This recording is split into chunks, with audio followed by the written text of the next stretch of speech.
So if you're doing your sound effects, just remember you'll find them right in here under the podcast settings. Remember, there's 3 buttons on the top. You go to the podcast setting, and there are these effects, sound effects, and stingers. Love stingers. You guys in motion graphics will love those too, because they're just little accents. Great for like when words are going across or a metal hit. Okay? So all these sound effects are in here, but also legal and totally fine, unless you're in my class. We're working on how to make stuff from scratch. But look, there's also jingles in here. These are totally legal. They're paid for when you bought the program, and they're completed pieces. Now watch, I'm going to solo this one that I bring in, and let's say you wanted something cinematic. Well, you click on it, and yes, awareness. And now you have the background for your star map discussion. Did the Egyptians know something we didn't billions and billions of years ago? That's my Carl Sagan with my interstellar star stuff. He knows who I'm talking about. He used to do like star type stuff, and you'd always have this kind of stuff. This kind of music you'll hear on like Nat Geo, right? It's already done for you. All you have to do is throw your voice over it, and there's lots of them in here. So, if you have no musical experience, boy, calling up this podcast setting, going into jingles, these are completed songs. News at 7. Brad Yarhouse wins yet another award. That's a series of 15 straight for Mr. Yarhouse. So, all of it's right there, real easy. Now, if you want any of these, you just drag and drop them on here. One thing I want you to know about these jingles, right? The loops don't lock up to the jingles. That's about the only thing you got to know about them.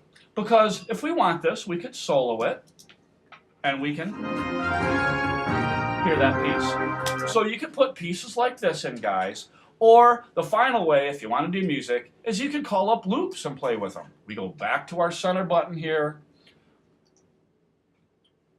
What you want to know about this is there are different project menus under here.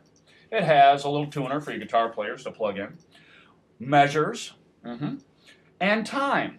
Like, for example, we're doing a PSA, and we have to have ours exactly 30 seconds. So you can see the time up here of 30 seconds. Now, one thing that gets newbies kind of thrown on this is when you have it on time, the snap to grid doesn't work. Watch how easy it is to make some music using the snap to grid and loops. So this time we're not using the preset up ones, but look how easy this is.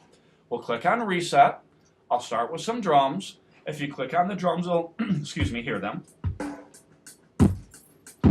Right? And if you want anything up there, you just drag and drop it. You'll notice it's grayed out because I am soloing this track. Soloing means you only hear that track. Or you could mute these other tracks by just clicking on the speaker icon and it shuts them off, right? So now I have this drum. You don't want this time on, you want it on measures. And you want the snap to grid on. Because now, when you move these, they're all going to line up to each other. Let's bring another one up. You can put it on the same track or a different one. But what's great about this is it all lines up together and it all plays with what's in the preview. So you can just sit there, put the loop region over it, right? See the loop button? Causes the yellow bar to come up here. I'm just going to go over this and I'm going to audition bass lines. I'm going to hit reset. And now, when you hit any of these things, all the preview sounds work with all the sounds in here. And take your time and pick one that you want. Let's pick one of this. Listen to it. This is the volume for these, and these all have their separate track volumes. Of course, we have a volume. So what's cool about it is you can just hit the up and down arrows and kick back for an hour and listen to the different stuff. This is a lot of what you want to do when you're playing this stuff. Learn the library. It's just like Photoshop. You put the head of a dog on a person. It still needs to look right. Those all work together, but some of them work a lot better than others. So take the time to get to know the library, and then you'll find some loops that really work well together. Notice that the keys are listed on here. So again, if you're not a music person, just put like keys together. Like C's are going to go together, D's are going to go together. So watch, we'll put a couple of these slap basses up here. Now I'm being risque in that I'm not even auditioning them, but we'll just bring them up here. They're both in the key of B. I'm an odd key here. But you can take any of these, stretch them across, and if you wanted other stuff in the key of B, you can just look down here to see if there are. Now B is a pretty rare key. Here's a grooving electric bass line. But you want to try to put these similar keys together, C's with C's, D's with D's, to start out until we learn a little more about it.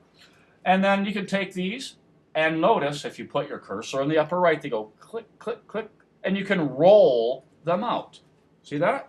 Why do they lock up? Because the snap to grid is on.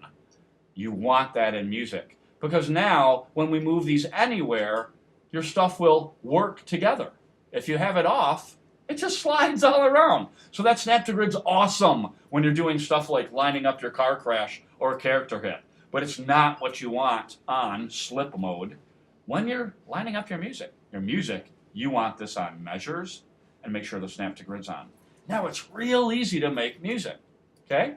Now, I'm not into the key of B. If you want to get rid of any of these, you can click on it and say track and say I want to get rid of that or delete it.